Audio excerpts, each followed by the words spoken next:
obrigado por não dizer nada.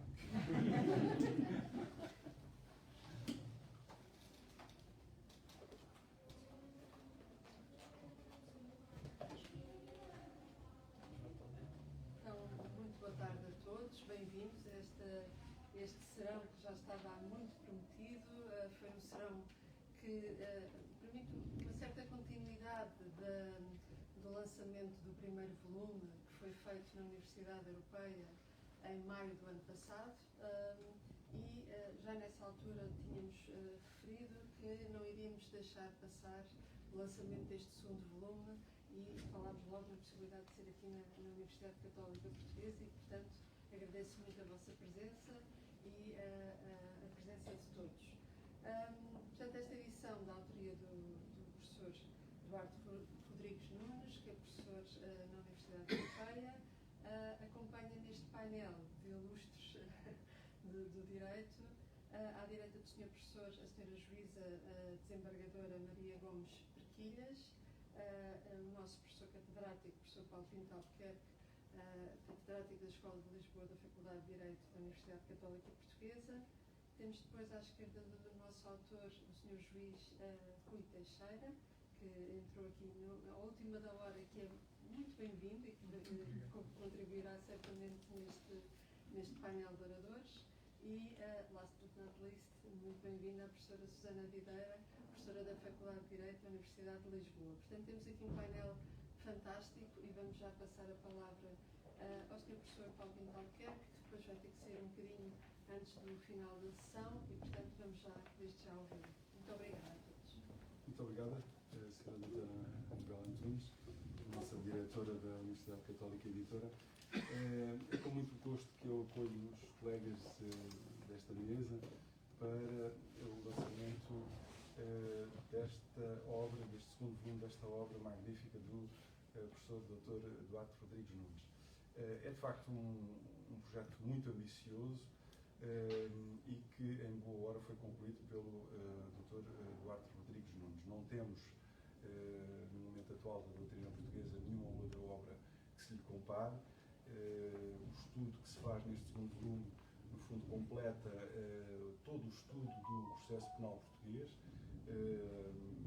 desde as fases do processo até aos processos especiais, e, portanto, fazia falta porque a doutrina portuguesa tem dado atenção a outras áreas do direito, a outros aspectos talvez mais interessantes do ponto de vista, digamos, da sua aplicação cotidiana, mas a verdade é que negligenciar o processo penal é um perigo para o Estado de Direito. Em 1937, um constitucionalista alemão chamado Karl Loewenstein escreve um artigo muito importante sobre a defesa da democracia, na altura em perigo, muito em perigo, não é? Estamos a falar de 4 anos depois da tomada de poder pelo Partido Nazi. E ele diz o seguinte, ele diz que a democracia tem de se defender dos seus inimigos, daqueles que dentro do regime democrático querem o seu fim. E, portanto, tem de ser intolerante para com aqueles que não a toleram. A democracia tem de se defender designadamente pelos meios do direito penal e do processo penal.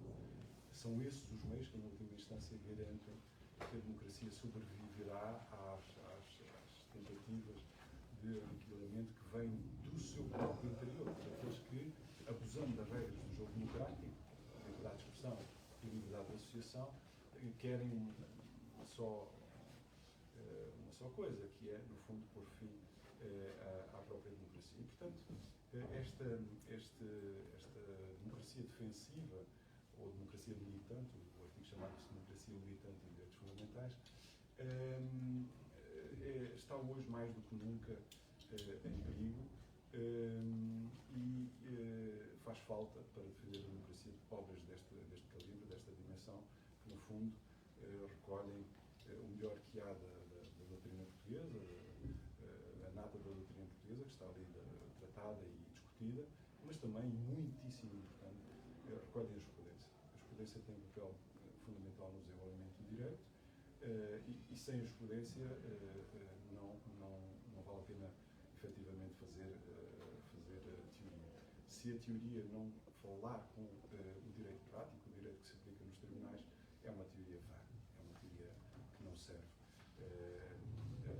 E, portanto, este esforço continuado, além da primeira obra, de discussão com a doutrina, não esquecendo ninguém, uma discussão franca, aberta, com todas as vozes autorizadas, e mesmo com as menos autorizadas, com as pessoas que estão há menos tempo a escrever sobre o assunto, e de diálogo permanente, constante, com os tribunais, é muito louvável. É muito louvável, é disto é que se faz a defesa da democracia. É com estas obras que a democracia, de facto, pode almejar ter um futuro no nosso país e na Europa. Infelizmente sabemos qual foi o destino do Karl Loewenstein. 2 anos depois estávamos, 2 anos depois de ele ter escrito, estávamos em guerra na Europa, e efetivamente ele só anteviu aquilo que era óbvio, que as vozes extremistas que se faziam sentir na Alemanha na altura iam ganhar terreno e iam, no fundo, realizar aquilo que era o projeto de guerra total, guerra às instituições na República Alemã, mas também de guerra aos restantes países democráticos. Hoje, o que nós temos é, efetivamente, um risco muito semelhante àquele dos anos 30 do século passado, de as vozes radicais que não aceitam as regras do jogo prevalecerem. E, portanto, corremos o risco de a liberdade de expressão e a liberdade de associação política serem pervertidas com fins que não são aqueles para que devem servir. O Tribunal Europeu dos Direitos Humanos já disse que quando a liberdade é abusada, quando a liberdade de expressão e a liberdade de associação são abusadas, que não devem merecer a proteção da Convenção. E, portanto, isto é claro. Quem não quer jogar o jogo democrático não merece a proteção da Convenção. Portanto, está de fora da Convenção. Isto quer dizer que o Estado pode-se munir dos meios necessários para essas pessoas não constituírem uma ameaça, não concretizarem, no fundo, o dano à democracia que elas potencialmente podem representar. Os meios para a defesa da democracia são designadamente os do direito penal e os do processo penal. E, portanto, também por isso, esta obra ganha uma especial acuidade pelo tempo político que vivemos, porque é uma obra de defesa do Estado de Direito, de defesa dos valores do Estado de Direito, de defesa das garantias do arguido, e, portanto, é uma obra que honra muito quem a escreveu, mas também honra quem editou e quem deu espaço a esta voz e quem aceitou, efetivamente, investir no autor. É sempre muito gratificante ver que a obra vai fazendo o seu caminho, que vai ganhando reconhecimento, e, portanto, eu espero daqui a 10 anos estarmos aqui a lançar a 5ª, 6ª, 7ª edição desta obra. Estou seguro que terá uma longa vida. Portanto, muitos parabéns. Obrigado. Também à editora e ao autor, e, portanto, almejo e desejo e quero ver uma longa vida para esta obra. Obrigado.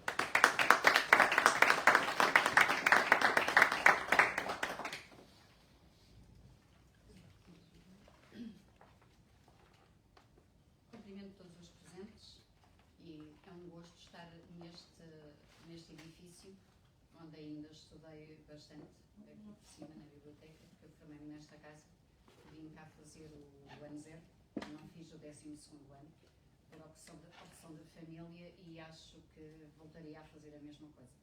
Assisti à construção deste edifício e foi sempre muito bom estar aqui, de maneira que é um gosto enorme vir a esta casa, voltar a esta casa.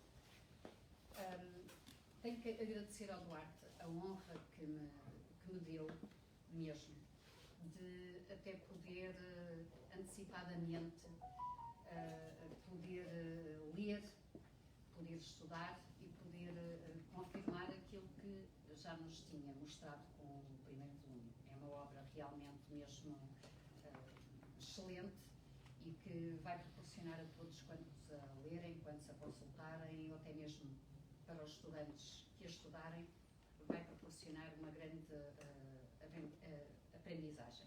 Por isso, bem-aja por isto, mas também por todas as sintonias que temos e que já há bastantes anos vamos partilhando e que faz com que esta amizade se mantenha. Isto dito, e no que à obra propriamente dita concerne, o meu querido companheiro de mesa e farol no que aos direitos humanos diz respeito, porque é verdade, Paulo Pinto de Albuquerque, no lançamento do primeiro volume desta obra, classificou como um tratado de direito processual penal. Faço minha esta afirmação e qualificação com a permissão devida e que sei que não me é recusada. Aqui é realmente um tratado. Começo pelo único senão que já apontei ao primeiro volume, que tem a ver com o índice, e apenas saliento este único senão para que na próxima edição o índice seja diferente. É que o índice não espelha de modo algum aquilo que encontramos no interior de qualquer um dos volumes. Este índice e a obra, naturalmente, começa com os elementos do processo, a que se segue a detenção, as medidas de coação, garantia patrimonial, isto na continuação do primeiro volume, e segue-se depois, então, ou segue muito perto, a estrutura do processo penal. Mas a obra vai muito além daquilo que, como já disse, que o índice espelha. Contém temas subdivididos, aborda diversas questões, com os mesmos relacionados, e apresenta-se uma obra completíssima sobre o processo penal, quer o comum, quer os especiais, o processo sumário, abreviado e o sumaríssimo, e também sobre os recursos. Para além da explicação teórica que a obra necessariamente encerra, as referências doutrinais e jurisprudenciais do procedimento criminal, desde o seu início ao termo, ou seja, notícia do crime ao recurso, sem esquecer os tais processos especiais, dão a esta obra uma dimensão, uma aplicabilidade prática que considero uma grande mais-valia para o exercício de todas as atividades forenses. Perguntar-me-ão qual é a mais-valia desta obra relativamente às outras já existentes. Já foi dito aqui, é uma obra que é atual, baseia-se e demonstra-o em toda a doutrina existente sobre estas temáticas, tudo num casamento mais do que perfeito com a jurisprudência, quer nacional, quer internacional, seja do Tribunal de Justiça da União Europeia, seja do Tribunal dos Direitos Humanos. Não pretende ser uma obra, acho eu, que substitua todas as outras, até porque neste ou naquele aspecto até nos indica onde foi beber, qual a fonte onde foi beber, e se nós quisermos aprofundar mais esta ou aquela questão, obviamente que sempre o poderemos fazer. Mas é uma obra que, de facto, tem esta capacidade agregadora e muito atual. Do que já li e consultei, porque não li tudo de uma vez, não é como um romance que nós lemos tudo, esta obra apresenta algumas características, exatamente como também as apresenta as obras do professor Paulo Pinto de Albuquerque. Eu não estou a dizê-lo apenas porque está aqui sentado ao meu lado, vem aqui no meu apontamento. E isto deriva daquilo que há pouco eu, ainda em off, ainda não estávamos a ser gravados, corrigi. Deriva daquilo que são. E aquilo que são hoje é muito influenciado por aquilo que já exerceram e que aquilo que nunca vão deixar de ser, que é o ser juiz. Isto não dá às pessoas maior inteligência, não dá às pessoas maior capacidade, mas aprendemos a aplicar o direito e a ver sempre na norma a sua aplicabilidade ao caso concreto, a perceber e a antecipar se aplicarmos esta norma, quais serão as consequências. Ela não pode ser aplicada sozinha, eu tenho que ir buscar a outra. E isto é patente ao longo de toda a obra. Aliás, em muitos momentos, esta obra se socorre até de princípios do processo civil, e dilo, e de normas, e dilo. Está cá tudo. E é esta capacidade de interpretação sistemática que qualquer juiz tem necessariamente que fazer. Eu já não sei como é que, quando fui advogada, foi muito tempo também eu fazia, mas sei que como juiz temos necessariamente que fazer. Isto é ver a aplicação, isto é dizer o direito no caso concreto. E isto acaba por estar subjacente a esta obra, e eu acho que é isto que lhe dá este cariz, pelo menos que eu gostei tanto de ler novamente esta obra, que é a continuação da primeira. Como disse, isto não é o romance, e portanto eu não comecei na página 1, e até me enganei, e ontem vim para aqui pensando que a apresentação do livro era ontem, e hoje voltei a reescrever tudo o que já tinha escrito ontem. E então o que é que eu fiz? Fui abrindo assim, permita uma expressão, ao calhas. Abri e estudei. Depois voltei a abrir e estudei. E o rigor, a qualidade é sempre a mesma. Esta é a minha visão. Mas depois, relativamente a alguns temas, até porque já escrevi, já decidi sobre eles, tive que os aprofundar, nomeadamente, e refiro-me concretamente às declarações para a memória futura, refiro-me concretamente até uma questão que eu e o Dr. Rui Teixeira não temos o mesmo entendimento, e que tem a ver com a redução à escrita ou não do despacho determinativo das medidas de coação, se o despacho tem que ser escrito, obviamente ninguém duvida, mas quais são as consequências de o mesmo não estar reduzido a escrito, mas estar apenas gravado. E, obviamente, que este tema em concreto não está tratado na obra, mas nós, se formos ver quais são os pressupostos, os requisitos que o artigo 194 impõe, obviamente que estão lá escritos, mas se formos também ao primeiro volume, e lá está, conjugando com outras normas, esta aqui tratada no primeiro volume, que respeita à natureza escrita ou não dos despachos, então, se nós conjugamos isso tudo, obviamente que é possível depois fazermos o nosso entendimento, seja ele o meu, seja o Dr. Rui Teixeira, que aqui apontamos soluções diferentes. Isto para dizer o quê? Acho que vai ser um sucesso, porque, de facto, não há neste momento, aliás, como já disse o Sr. Juiz e o Professor Paulo Pinto de Albuquerque, não há neste momento nenhuma obra com esta profundidade e atualidade disponível sobre o Código Processual Penal Português, com toda esta profundidade e com todo este saber que está vertido na mesma. E no fundo era isto que eu tinha para dizer, agradecendo ao Duarte o seu trabalho e que o põe ao dispor quer dos estudantes, quer de todos aqueles que precisam de estudar o processo penal. Bem, Ângela.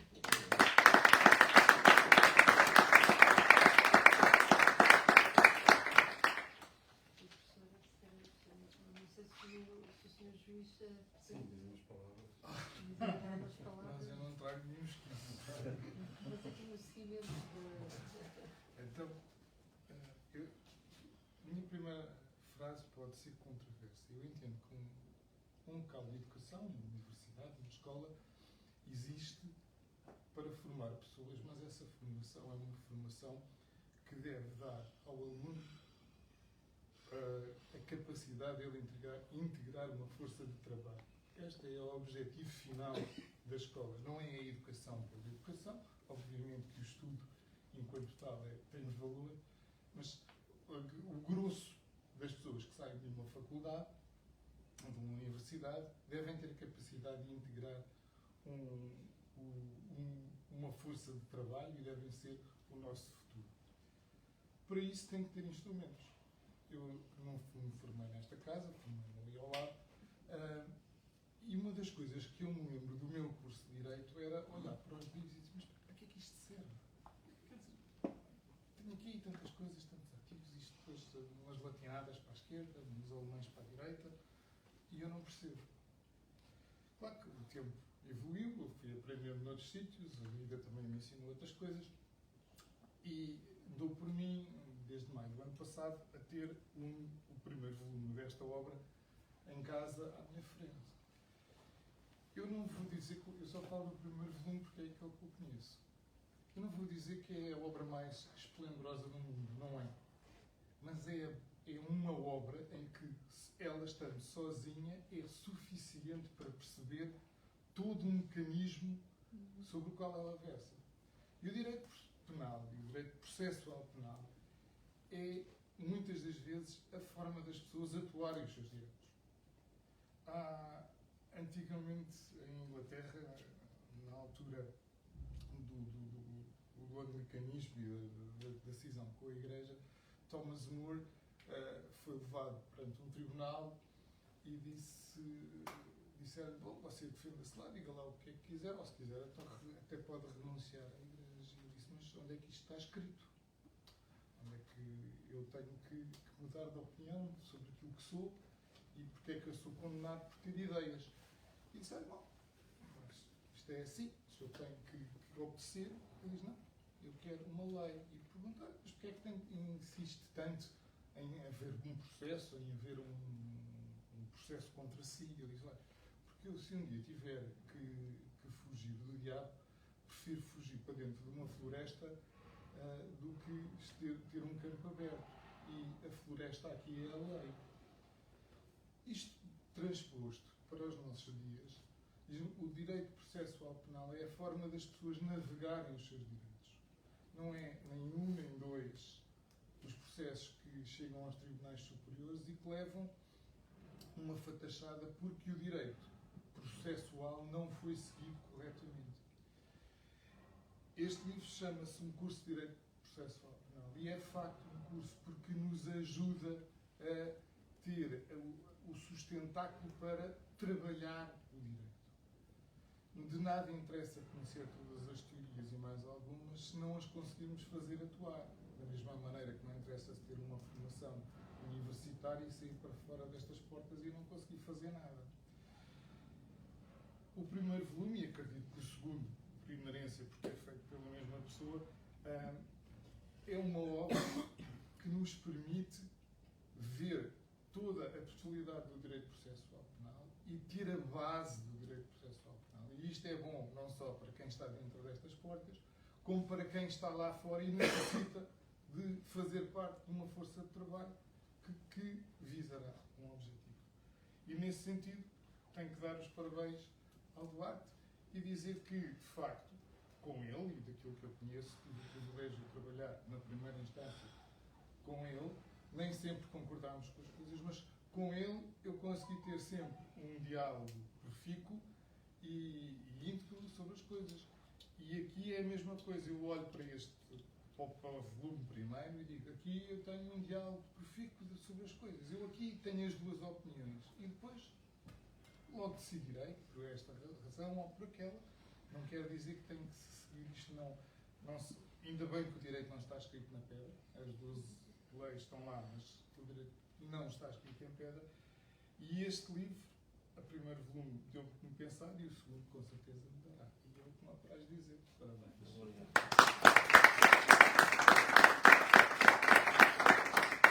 Muito obrigada, professora Susana. Muito obrigada, Sr. Professor Paulo Pinto Albuquerque, Sra. Diretora da Universidade Católica Portuguesa Editora.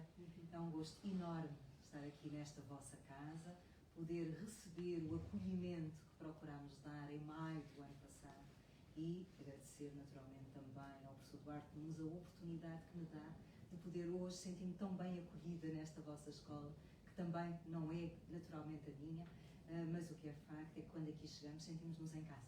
Cumprimento também os senhores desembargadores, dizer-vos que é um gosto enorme partilhar esta sessão convosco, com a doutora Maria Berquilhas. Tenho o gosto de conhecer já há alguns anos, de outras vidas, de outras encarnações e, portanto, é de facto sempre muito bom poder partilhar um espaço com a doutora Maria Berquilhas. Cumprimento também o senhor desembargador. É um gosto enorme, agora que nós estamos eventualmente mais equilibrados em termos de moldura, estar sentada ao seu lado.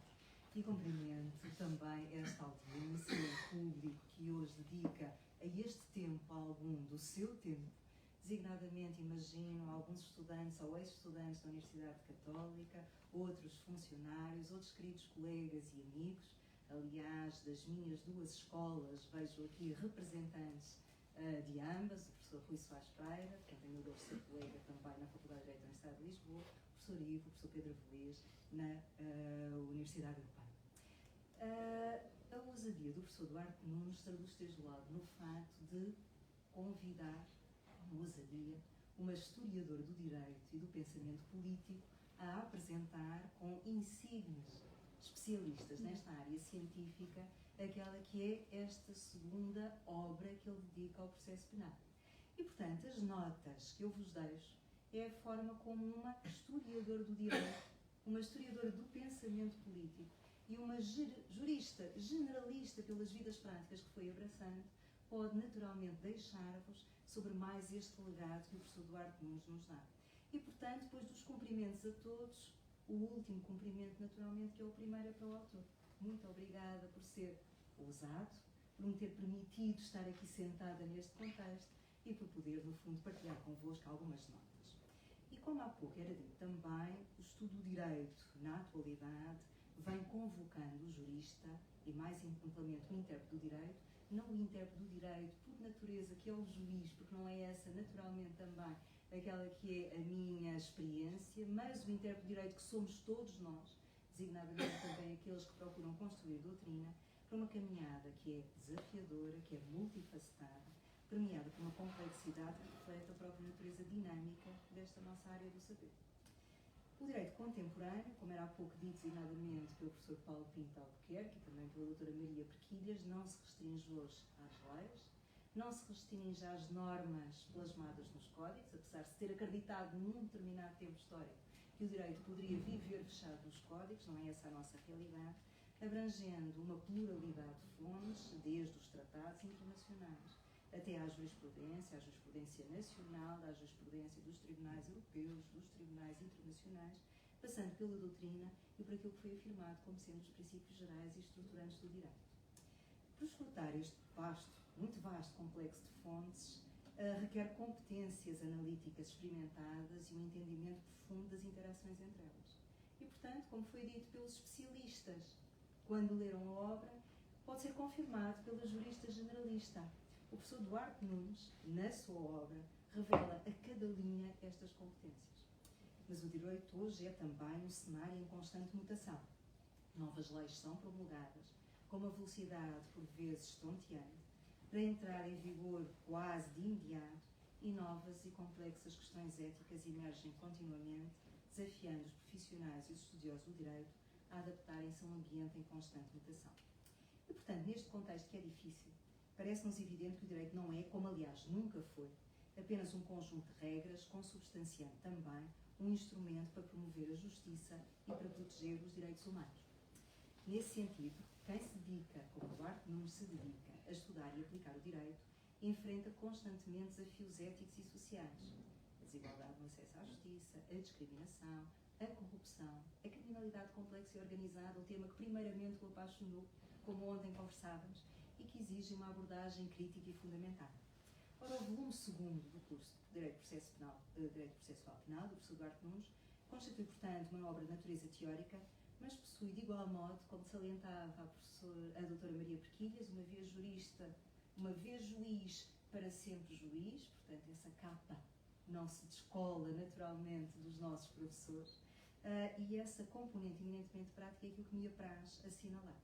Porque o livro que hoje se apresenta oferece uma feliz e muito conseguida conciliação entre as necessidades da prática judiciária e a exigência de uma fundamentação sólida das soluções do direito no domínio da teorização sobre os elementos do processo penal e no âmbito do procedimento criminal. Por outro lado, e ainda como nota demonstrativa da crescente complexidade do direito moderno que o Duarte tem a ousadia também de abraçar, importa recordar que o avanço tecnológico tem um impacto significativo no campo jurídico, desde a desformalização dos processos judiciais, uma área que noutras vidas eu também pude acompanhar, até às questões éticas relacionadas com a inteligência artificial, com a proteção de dados, com o direito digital, com a cibersegurança. E os estudiosos do direito têm de acompanhar, devem acompanhar estas mudanças e compreender como é que as mesmas influenciam práticas jurídicas e relações sociais. Ora, também neste âmbito, a lição do professor Duarte Nunes é exemplar. Por consequência, o estudo do direito, na atualidade, é a um só tempo fascinante e desafiador, que requer não apenas conhecimento técnico, mas também sensibilidade social e ética, a habilidade analítica, conhecimento teórico e rigor técnico. Ora, o professor Duarte Nunes, porque é juiz, porque foi militar, porque é professor de Direito, também revela no seu segundo volume, do curso de Direito Processual Penal, um exemplo maior dessa precisão, desse rigor e dessa sensibilidade. A dedicação de Duarte Nunes ao estudo e o seu entusiasmo pelo conhecimento são, para quem o conhece, não há tanto tempo como os meus antecessores, mas há tempo suficiente para poder afirmar, impressionantes e dignos de realce. Mas são também o resultado de uma enorme generosidade. Eu já, na sessão passada, dei essa nota quando acolhemos a apresentação do seu primeiro volume. Publicar um livro é, de facto, um sinal de uma enorme entrega, abnegação e altruísmo. E o professor Duarte Nunes, convém recordá-lo, num só ano, publicou o primeiro volume do seu curso de processo penal, publicou o segundo volume que completa o anterior e que hoje, em boa hora, se apresenta, e também nos julgou o seu primeiro volume do direito penal, e está agora a escrever, e espero que praticamente a concluir, um ano envolvido, em 2024, o seu segundo volume do direito penal. Como juiz de carreira, Duarte Rodrigues Nunes vivenciou os desafios e as complexidades do sistema judicial português. A sua experiência prática, aliada à sua sólida formação académica, a sua ousadia em desafiar o saber jurídico já consolidado, confere uma perspectiva única que permeia cada página do seu trabalho. A sua atuação como professor na Universidade Europeia evidencia um compromisso com o saber jurídico e a sua capacidade de transmitir conhecimento, e isso eu posso testemunhar como coordenadora dessa licenciatura, inspirando os seus alunos. No seu curso de Direito Processual Penal, volume 2, Duarte Rodrigues Nunes não se limita a expor conceitos e normas, mas procura estimular, pelo rigor que foi reconhecido, a mais profunda reflexão sobre o processo que já os romanos consideravam o berço do direito, sobre os seus elementos, pressupostos e sobre as suas formas.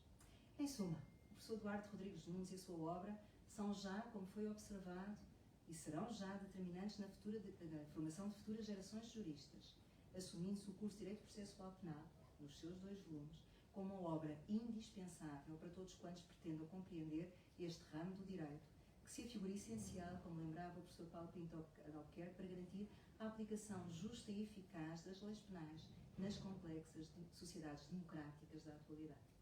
Assim, sobretudo, por tudo aquilo que ficou por dizer nesta sessão, a obra do professor Duarte Nunes configura um marco no estudo do processo penal e do procedimento criminal, oferecendo uma análise meticulosamente fundamentada que enriquece o conhecimento teórico, mas também a prática do direito, como o Sr. Desembargador testemunhava, destacando-se pela sua profundidade conceptual e pela contribuição significativa para o avanço da ciência jurídica.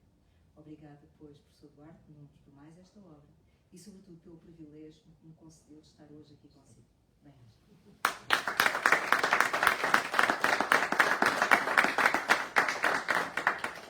Muito obrigada, Sra. Professora. E agora vamos ouvir o nosso autor. Obrigado. Queria começar por cumprimentar todos os presentes, agradecer aos meus caros amigos que aceitaram o meu convite para apresentarem esta segunda obra. Há algo que é difícil, mas que já aconteceu uma vez e hoje volta a acontecer, portanto toda esta conversa, à parte da questão protocolar, como manda as boas maneiras, é também aqui um pequeno hiato para começar a pensar o que é que eu vou dizer a seguir, porque de facto deixaram de ter palavras uma vez mais. Não é fácil, confesso, portanto, parabenizo por isso, mas de facto agradeço obviamente as palavras, acho que pecam, mas pecam por excesso. Acho que a minha obra, esforçada sem dúvida, mas acho que não é merecedora de tantos elogios, embora seja de alguns, mas obviamente agradeço essas vossas palavras. Falando da obra, bom, é a continuação do primeiro volume, com a particularidade de supostamente ter aí no início uma matéria que seria, por natureza, do primeiro volume, mas tendo em conta as dimensões físicas que o primeiro volume atingiu, portanto não seria adequado tratar ali, e ficou uma obra, portanto, ali cortada ao meio, ou não tanto ao meio, mas cortada numa parte, e portanto que integra este segundo volume. E depois a seguir segue-se então aquilo que seria à partida então a matéria do segundo volume, que é precisamente a dinâmica processual, começando por uma parte estática, que são os processuais, eu tento tratar de uma forma diferente daquela que habitualmente é tratada no processo penal. Eu analiso os pressupostos processuais um pouco do modo como costumam ser analisados no processo civil. Não sei se fiz bem neste modo, que serão os leitores a julgar essa minha opção. E depois a seguir, de facto, a dinâmica processual. A preocupação sempre, a conjugação entre as garantias dos intervenientes processuais, sobretudo dos arguidos, porque no final do processo, se alguma coisa acontecer, se algum erro acontecer, será o arguido a pagar a fatura, não serão os demais, não serão de certas testemunhas que mentiram, não serão de certas testemunhas que omitiram, não serão certamente as testemunhas que se esqueceram, não serão certamente o Ministério Público ou a Polícia que não investigou corretamente, portanto quem irá pagar a fatura será o arguido. Por outro lado, essas garantias têm que ser conjugadas também com a própria eficácia do processo, porque o processo, o direito penal visa proteger bens jurídicos por natureza têm de se referir, têm de ter um referente na Constituição ou em um instrumento de força constitucional. Caso contrário, a incriminação será inconstitucional, mas o direito penal só pode ser aplicado e só pode proteger efetivamente os bens jurídicos sempre que seja cometido um crime no âmbito de um processo. E o processo penal tem ele próprio de permitir várias coisas. Proteger, obviamente, o arguido e o suspeito contra eventuais abusos, eventuais erros da parte das autoridades, mas também tem que permitir, por outro lado, apurar a verdade material. Saber o que é que aconteceu naquele caso concreto. A verdade dos factos. E também, obviamente, recolher provas que permitam sustentar essa verdade dos factos. E terá que ser feito, de facto, de uma forma eficaz. Eficaz para que, no final, se possa ter uma decisão que se aproxime o mais possível da realidade dos factos. Obviamente que quando isso não acontece, apenas resta um resultado, que é a absolvição do arguido, indúbio pro réu, mas de facto essa situação, quando não há outra possibilidade, é por aí que temos que ir, mas temos que ir tentar, o tanto quanto possível, obviamente não vale tudo no processo penal, portanto não estamos num processo da Inquisição, não estamos num processo de Estados totalitários, mas entendo que o arguido que injustamente se vê metido num processo, sendo inocente, merece que no final do processo seja declarada a sua inocência, que se diga que aquela pessoa vai absolvida porque se provou que não cometeu um crime e não seja premiada, entre aspas, com uma absolvição indúbio pro réu, em que fica sempre a dúvida: será que era culpado, será que não é? Portanto, quem é de facto inocente e foi indevidamente envolvido num processo tem direito a que no final haja um tribunal, ou eventualmente um Ministério Público, a dizer: esta pessoa não cometeu crime nenhum, ou porque nenhum crime foi cometido, ou porque um crime foi cometido, mas foi cometido por outra pessoa que não aquela. Por outro lado, a vítima também tem direito a ver que aquele que tenha cometido um crime contra si, que seja efetivamente punido, não só porque, para que aquela pessoa não volte a cometer crimes, seja contra aquela vítima, seja contra outras vítimas, e pessoas que se possam sentir tentadas a cometer crimes no futuro, o façam. Porque é muito importante a eficácia da justiça que se mostre, porque sabemos que a ineficácia da justiça, a ineficácia da resposta ao crime, ou pelo menos a determinadas formas de criminalidade, são um argumento usado e obviamente muito fácil de usar por parte de discursos totalitários, discursos que se servem das fragilidades do Estado de Direito para alimentarem o seu eleitorado, para que utilizar o descontentamento das pessoas, dizer: pronto, tudo isto é assim porque não há corrupção e os tribunais não a punem, e estamos aqui nós com os nossos remédios, obviamente não são remédios nenhum, para resolver esse assunto. Portanto, a ineficácia dos tribunais, a falta de credibilidade dos tribunais, alimenta o discurso totalitário, o discurso de ódio, o discurso antidemocrático, e mina, obviamente, a credibilidade do Estado de Direito. Estas são as minhas grandes preocupações, pelo que tento sempre compaginar do lado a questão da defesa, do outro lado a questão da investigação das vítimas, das potenciais vítimas.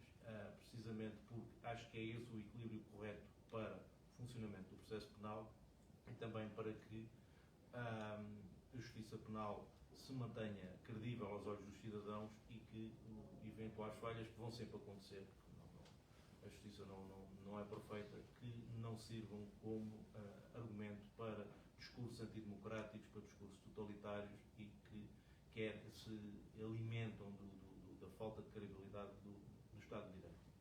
E esta é a obra que vos deixo e deixo, obviamente, ao vosso critério, ao vosso julgamento. Espero que seja útil.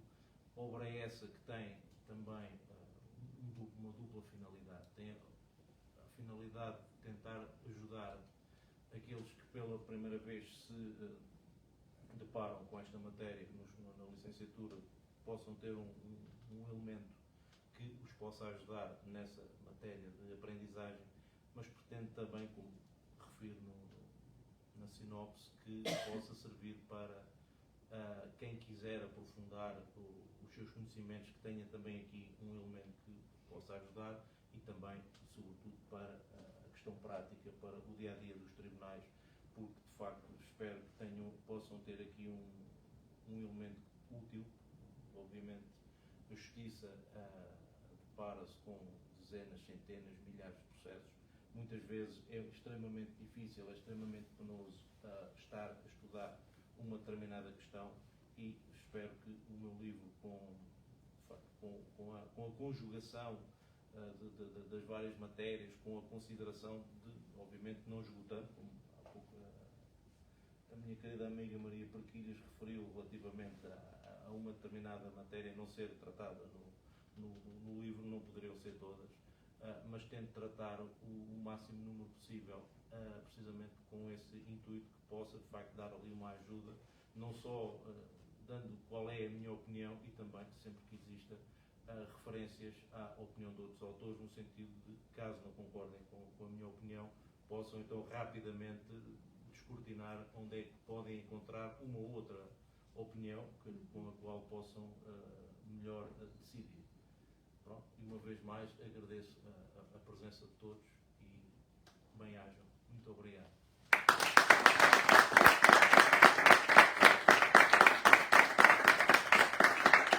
Muito obrigada a todos.